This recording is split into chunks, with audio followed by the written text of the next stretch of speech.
नमस्कार, मैं हूं आपके साथ मयंक। तो देखिए, आज जंग का छठा दिन है और पिछले 24 घंटों में क्या बड़े अपडेट हुए हैं और कैसे अब ईरान छठे दिन होते होते अमेरिका और इजराइल पर भारी पड़ता दिखाई दे रहा है। देखिए, ये दावा मैं बिल्कुल बड़ा सोच समझ के कर रहा हूं कि आखिर कैसे ईरान 6 दिनों के अंदर अमेरिका पे और इजराइल पर भारी पड़ रहा है। इसके बारे में मैं आपको वो सारे फैक्ट्स बताऊंगा, वो सारे डेवलपमेंट पूरे सऊदी अरब से लेके इजराइल में किस तरह से ईरान के हमले हुए हैं और अब हालात कैसे हैं। सबसे बड़ी खबर, जो बात मैंने कही कि ईरान भारी पड़ रहा है, इसका सबसे बड़ा और पहला सबूत, पहली खबर, अमेरिका के सेंट्रल कमांड ने, यानी कि वो कमांड जो कि ईरान पर हमलों को देख रही है, मॉनिटर कर रही है, वो अंजाम दे रही है।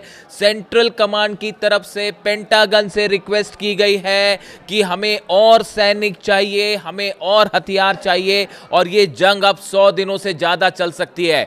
डोनाल्ड ट्रंप कह रहे थे 4 हफ्ते में खत्म कर देंगे, पहले कहा जा रहा था 5 दिन में खत्म कर देंगे। अब अमेरिकी सेना का सेंट्रल कमांड ने पेंटागन को अमेरिका में रिक्वेस्ट भेजी है कि भैया और हथियार भेजिए, डिफेंस मिसाइल्स भेजिए, सैनिक भेजिए। सब कम पड़ गए और कहा जा रहा है कि कम से कम 100 दिन तो अमेरिकी सैनिक मान के चल रहे हैं कि 3 महीने का हिसाब तो हो गया, कम से कम 3 महीना जंग चलेगी, ये सेंट्रल कमांड कह रहा है। यानी आप सोचिए, जब अमेरिका की, दूसरे शब्दों में हम कहें, अमेरिका की सेना ये मान चुकी है कि ईरान को रोकना नामुमकिन है। ये पहला सबूत इस बात का। अब देखिए, आगे बढ़ते हैं, पहले इजराइल की बात करते हैं। सेंट्रल इजराइल में ऐसी तबाही मची है जो शायद इजराइल के इतिहास में पहले कभी नहीं देखी गई। पहली जो स्ट्राइक कल रात को बताया जा रहा है कि करीब 40 मिसाइलें गिरी हैं इजराइल के ऊपर।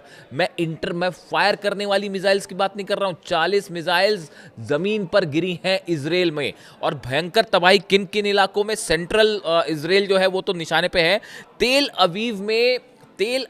सिर्फ तेल अवीव में 40 मिसाइल्स गिरी हैं। ऐसी बातें कही जा रही हैं कि तेल अवीव के ऊपर 40 मिसाइल स्ट्राइक हुई हैं। और इसमें अगर हम पिछले 48 घंटे की बात करें तो इजराइल में 1000 से ज़्यादा इमारतें जो हैं वो तबाह हो चुकी हैं। यानी कि आप देखिए, जिस तरह से खबरें आ रही हैं, आप एक बात को पहले तो अच्छे से समझ जाइए कि आपको तमाम तरह की खबरें मिलेंगी कि ईरान में जो है वो ईरान में स्ट्राइक्स हो रही हैं, तेहरान में स्ट्राइक हो रही हैं और एयर डिफेंस तबाह कर दिया गया है ईरान का, और फाइटर जेट्स पर हमले हो रहे हैं। इस तरह की खबरें आ रही हैं। डोनाल्ड ट्रंप पीसी कर रहे हैं, कभी जो है मार्को रूबियो पीसी कर रहे हैं, अमेरिका के रक्षा मंत्री पीट हेग्सेट जो है हर दिन आके पीसी कर लेते हैं, और अब तो उनके जो डैन केन है, चीफ ऑफ जॉइंट स्टाफ, वो भी पीसी कर रहे हैं। देखिए, ये सब इसीलिए करना पड़ रहा है ताकि ये दिखाने की कोशिश की जाए कि हम जो है ईरान पे भारी हैं, जबकि हकीकत उल्टी है, भारी ईरान पड़ रहा है। मैं आपको सबूत दे रहा हूं, उसकी जो खबरें आ रही हैं वो बता रहा हूं आपको, जो दावे चल रहे हैं। 40 मिसाइल्स की बात करी हमने, तेल अवीव पे गिरी, 1000 इमारतें तबाह होने का मतलब आप समझ रहे हैं। सैकड़ों लोगों की मौत की खबर है इजराइल से, जो कि नंबर सामने ही नहीं है। 1000 इमारतें गिरेंगी, आप सोचिए उसका क्या अंजाम होगा। और 40 मिसाइल एक रात में बरस गई हैं। दावा हो रहा है 40 मिसाइल तेल अवीव और उसके आसपास कल गिरी है रात को। अब आप सोचिए कि कितनी बड़े स्तर पर, ये मैं तेल अवीव की बात कर रहा हूं, सिर्फ तेल अवीव में 40 मिसाइल गिरी हैं, बाकी को छोड़ दीजिए आप, हिसाब कहां पे क्या है। इमारतें धू धू कर जल रही हैं। जो तस्वीरें आ रही हैं, देखिए, कई तस्वीरें ऐसी हैं जो कि ऐसे सोर्सेज से आती हैं कि जब तक कंफर्म नहीं होती हम आपको नहीं दिखा सकते, क्योंकि एक क्रेडिबिलिटी होती है कि भाई हाँ, जब पुख्ता हो जाएगी तभी आपको दिखाएं। सही होती हैं तस्वीरें, लेकिन जब तक हम कंफर्म नहीं करते आपको दिखा नहीं पाते। सैकड़ों ऐसी इमारतें हैं तेल अवीव में जो रात भर जलती रहीं। अब आगे बढ़िए, सैकड़ों मौतों की खबर है, नंबर जैसी मेरे पास आएगा मैं आपको बताऊंगा। इसके अलावा 20 अमेरिकी बेस ऐसे हैं, पिछले 48 आवर्स में 20 अमेरिकी बेस ऐसे हैं मिडिल ईस्ट में जिस पर सीधी मिसाइल्स गिरी हैं, सीधा मिसाइल स्ट्राइक हुई है। और अमेरिका का डिफेंस सिस्टम पूरी तरह से नाकाम साबित हो रहा है, चाहे थार्ड हो चाहे पेट्रियट हो। हकीकत यह है कि अमेरिका के एक मिसाइल एक्सपर्ट हैं, मैं उनका बयान देख रहा था, उन्होंने ये कह दिया है, अमेरिकन फोर्सेस को बोल दिया है कि ईरान की हाइपरसोनिक मिसाइल्स को नहीं रोका जा सकता। अब 10,000 से 11,000 किलोमीटर प्रति घंटे की रफ्तार से अगर कोई मिसाइल गिर रही है तो उसको रोकना तो वैसे ही असंभव है। और वो उनकी तरफ से कह दिया गया है, मान के चल गए हैं वो, जिस तरह से मिसाइल्स गिरी, कि ईरान की मिसाइल्स को अमेरिका नहीं रोक सकता। नतीजा जो डिफेंस मिसाइल्स हैं एक तो वो भी खत्म हो रही है अमेरिका की। देखिए ये भी खबर है, ये दो तरफ से गेम चल रहा है, माइंड गेम चल रहा है। एक तरफ अमेरिका ये दावा कर रहा है कि ईरान की मिसाइल्स खत्म हो रही है। ईरान ने एक बड़ा प्लान तैयार किया है, कब कितनी मिसाइल फायर करनी है, कितना गैप देना है, कहां ड्रोन्स फायर करने हैं, कैसे इंटरसेप्टर मिसाइल्स खत्म करनी है। एक बड़ी स्ट्रैटेजी होती है ये, ईरान की एक बड़ी स्ट्रैटेजी रहती है कि भाई हम पहले ड्रोन्स और अपनी हल्की मिसाइल्स फायर करें ताकि इजराइल के और अमेरिका की जो इंटरसेप्टर है, थार्ड मिसाइल्स हैं, पेट्रियट हैं, ये खत्म हो। अरबों डॉलर्स की आती है मिसाइल्स, बहुत ही महंगी होती हैं जो थार्ड सिस्टम होता है, और इसकी एक मिसाइल मतलब करोड़ों का चूना। तो देखिए ये मिसाइल्स खत्म करने का एक प्रोसेस है जो कि इजराइल में ऑलरेडी बोला जा रहा है कि सिस्टम खत्म होने शुरू हो गए हैं। जैसे 12 दिन की जंग थी, इतनी मिसाइल्स बरसा दी गई हैं 6 दिनों के अंदर, आज छठा दिन है कि इजराइल का अभी से डिफेंस सिस्टम जो है वो गड़बड़ाने लग गया है। उसी का नतीजा है जो 40 मिसाइल्स गिरी हैं। अब आप देखिए कि ये उन्होंने कह दिया है कि मिसाइल्स रोकना मुश्किल है, एक्सपर्ट हैं अमेरिका के। इसके अलावा देखिए बहरीन में कल 4 मिसाइल्स गिरी हैं। अब मैं थोड़ा जल्दी जल्दी आपको बता रहा हूं क्योंकि लंबी फेहरिस्त है, ईरान ने जो नुकसान पहुंचाया है ना उसकी लंबी लिस्ट है, तो मैं जल्दी जल्दी बोलता हूं, आप बस ध्यान से सुनते जाइए। कल 4 मिसाइल्स गिरी हैं बहरीन में, क्लस्टर बॉम्ब्स उसमें लगे हुए थे, और राजधानी मनामा जो है वो धुआं धुआं हो रखी है। बहरीन उन देशों में शामिल है जहां पे अमेरिकी जेट्स उतर रहे थे, अमेरिकी थार्ड सिस्टम्स उतर रहे थे, अमेरिकी अवाक्स उतर रहे थे। अब ईरान ने उसका ऐसा निपटारा किया है कि वहां पे जो है हालत खराब हो गई है। और 4 मिसाइल्स कल की कल गिरी है और सब में क्लस्टर बम लगे थे, मतलब एक मिसाइल पड़ी और कई जगह पे जो है वो आग लगी और तबाही मची। इसके अलावा आगे बढ़िए, सैटेलाइट कम्युनिकेशन बहरीन का तबाह हो गया है, उसके ठीक ऊपर मिसाइल गिरी है। कम्युनिकेशन सिस्टम अगर तबाह हो जाए तो आपका पूरा कोऑर्डिनेशन एरिया में फेल हो जाता है। उसके ठीक ऊपर बहरीन में जो है वो ईरानी मिसाइल गिरी है। आगे बढ़िए, कतर में अर्ली वार्निंग रडार सिस्टम जो है पूरी तरह से तबाह है। 12 दिन की जंग हुई थी तब भी ये सिस्टम पर अटैक किया था ईरान ने, और एक बार फिर कतर में जो अर्ली वार्निंग एडवांस सिस्टम कहलाता है, ये वो सिस्टम है जो कि ये बताता है कि ईरान की मिसाइल्स आ रही हैं, ईरान के ड्रोन्स आ रहे हैं, ईरान का फाइटर जेट आ रहा है या अमेरिकी फाइटर जेट, पूरा कोऑर्डिनेशन करता है ये रडार अर्ली वार्निंग सिस्टम। इसके आधार पर ही इंटरसेप्शन होते हैं और बड़ा मिसाइल प्रोग्राम अमेरिका का चलता है।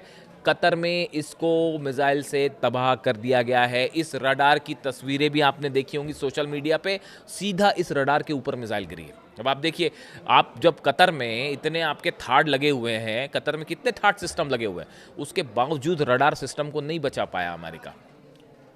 अगली खबर की तरफ आगे बढ़ते हैं। यूएई में थार्ड सिस्टम तबाह हो गया है। यह भी बताया जा रहा है कि यूएई में जो दुबई और अबू धाबी को बचाने के लिए जो अलग अलग थार्ड सिस्टम लगे हैं, उसमें से एक थार्ड सिस्टम जो है वो पूरी तरह मिसाइल अटैक में तबाह हुआ है। आगे बढ़िए, कल पहला मौका ऐसा था जब तुर्की पर मिसाइल तानी गई, तुर्की पर मिसाइल फायर की गई, उसको इंटरसेप्ट किया। लेकिन तुर्की पर मिसाइल फायर करना अपने आप में एक चैलेंज था। हालांकि तुर्की ने फिर विदेश मंत्री से बात भी की ईरान के।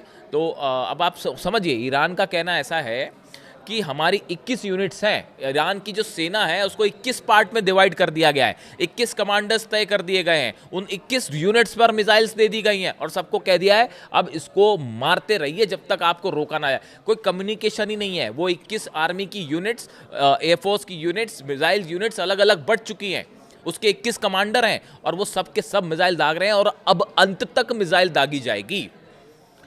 जब गलती की थी सुप्रीम लीडर पर हमला करने की तो नतीजा भी भुगतना पड़ेगा। अब ये ऑल आउट वॉर, ये इनसे कम्युनिकेशन ही नहीं है, वो फ्री हैं, फ्री हैंड है उनको कि आप मिसाइल मारिए, जो होगा देखा जाएगा। तो वो हमले हो रहे हैं, अब वो कैसे रुकेंगे?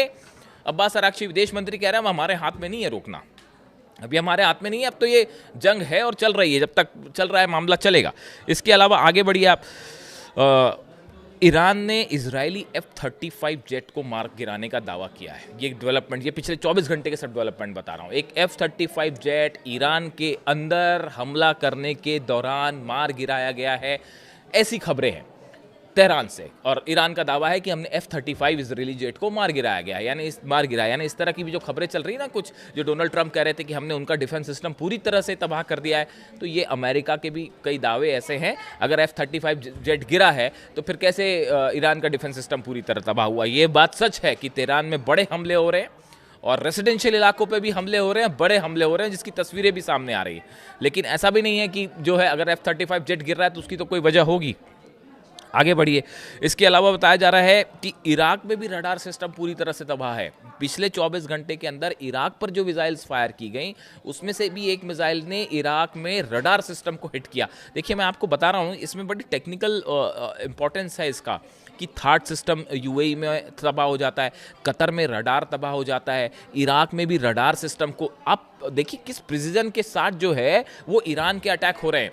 भले ऐसा लग सकता है, भाई देखिए अली खामेनी साहब शहीद हुए हैं तो उनको वो एक बड़ा झटका है, पूरी दुनिया के लिए झटका है, ईरान के लिए क्या, तो वो है ही। लेकिन उसके बाद अगर कोई ये सोचता है, या जो खबरें देख के आप ये सोच सकते हैं कि भाई अब क्या होगा, क्या ईरान हार रहा है, ऐसा बिल्कुल नहीं है। इन हमलों के नेचर देखिए आप, हर एक्सपर्ट समझ रहा है इस बात को, जो मिसाइल मामलों का जानकार है, वो ये जो हमलों की लिस्ट आ रही है इसको देख के समझ रहा है कि ईरान की मिसाइल्स बड़ी ही एक्यूरेसी के साथ और प्लानिंग के साथ फायर हो रही है। इसके अलावा आप आगे बढ़िए। इरबिल का जो बेस है, जो इरबिल में अमेरिकन बेस है, उस बेस के ऊपर कई मिसाइल्स गिरी हैं और वहाँ फाइटर जेट खड़े थे, और खबरें हैं कि इरबिल बेस का जो रनवे होता है वो पूरी तरह से ख़त्म है। उस रनवे के ऊपर जो है वो मिसाइल्स गिरी हैं, यानी वहाँ से अब फ्लाइट टेक ऑफ नहीं हो सकती। F-35 जेट्स जो है वहाँ से टेक ऑफ नहीं कर सकते। खबरें और सुनिए आप, सऊदी में फिर से कल अरामको की ऑयल रिफाइनरी पर हमला हुआ है। पहले हमला हुआ था 2 दिन पहले, आपने आग की तस्वीरें देखी होंगी, सबसे बड़ी रिफाइनरी सऊदी की धू धू के जल रही थी। अब उसके बाद जो है वहाँ पे कल फिर से हमला हुआ। ये संदेश है कि अरामको ऑयल जो है, इसका बड़ा महत्व ये है कि आप देखिए करीब 5% दुनिया का ऑयल जो है वो इसी यहाँ से सप्लाई होता है। और अगर इसकी तबाही हो जाती है, इस एक ऑयल रिफाइनरी की तबाही हो जाती है, तो ऑयल प्राइस तेज़ी से आगे बढ़ने लगेंगे। तो ये अपने आप में एक बड़ा झटका होगा। इसके अलावा आप देखिए, सऊदी में प्रिंस सलमान की सुरक्षा बढ़ा दी गई है। सऊदी क्राउन प्रिंस की सुरक्षा अब तक की सबसे पुख्ता सुरक्षा व्यवस्था कर दी गई है। उन पर कभी भी हमला हो सकता है, इस तरह के इनपुट हैं, इस तरह की खबरें। इसके अलावा आप जॉर्डन में आ जाइए। जॉर्डन में बताया जा रहा है कि पिछले 24 घंटे के अंदर 5 बार ड्रोन अटैक हुए हैं, यानी 5 लेयर्स आई ड्रोन की। एक ग्रुप में कई सारे ड्रोन आते हैं, वो ईरान का तरीका है हमला करने का, कि एक साथ कई ड्रोन आते हैं, आप कितनों को रोकोगे, गिरने तय हैं। बताया जा रहा है कि 5 लहरें आई ड्रोन्स की, जिसने जॉर्डन पर बड़ी बेस पर बड़ा नुकसान पाया। जॉर्डन वही उन्हीं देशों में शामिल है जिसमें सबसे पहले जो है F-35, F-16 और अवाक्स और मान ना जाने क्या क्या तामझाम उतरे थे। अब उस बेस पे जो ऐसी तबाही मची है कि वो आप देखते रह जाएं, वहाँ की तस्वीरें आई। इसमें से बहुत सारी जानकारी आप ये, पहली बात तो जंग कब रुकेगी ये ही नहीं पता, किसी को नहीं पता जंग कब रुकेगी। ऐसा फंस चुका है अमेरिका कि अब यहाँ से ये ऐसा है कि इसमें वन वे है, अब वापस आना मुश्किल हो जा रहा है कि कैसे इससे बचाया जाए, जान कैसे छुड़ाई जाए। तो अब ये जब भी ख़त्म होगा तो उसके बाद आप तस्वीरें असली चीज़ें निकल कर सामने आएंगी कि कितनी तबाही हुई थी। इसके अलावा साइप्रस पे हमले हो ही रहे हैं, वो आप देख ही लिया आपने, साइप्रस पर भी मिसाइल कर रही हैं। इसके अलावा देखिए 2 बड़ी अहम चीज़ें और हैं। एक खबर की आपने बड़ी चर्चा सुनी होगी कि ईरान में ग्राउंड ऑपरेशन होने जा रहा है, कुर्द लड़ाकों की भी बात आ रही है कि वो बेस से कुछ इराक वाला जो बॉर्डर है उससे कुछ कुर्द लड़ाके अंदर आए। देखिए अभी ये इसमें तमाम खबरें ऐसी हैं जिनके बारे में अभी पुख्ता तौर पर कोई जानकारी नहीं है। अमेरिका और इजराइल का कोई ग्राउंड ऑपरेशन फिलहाल ईरान में ना हो रहा है, ना दूर दूर तक संभव है।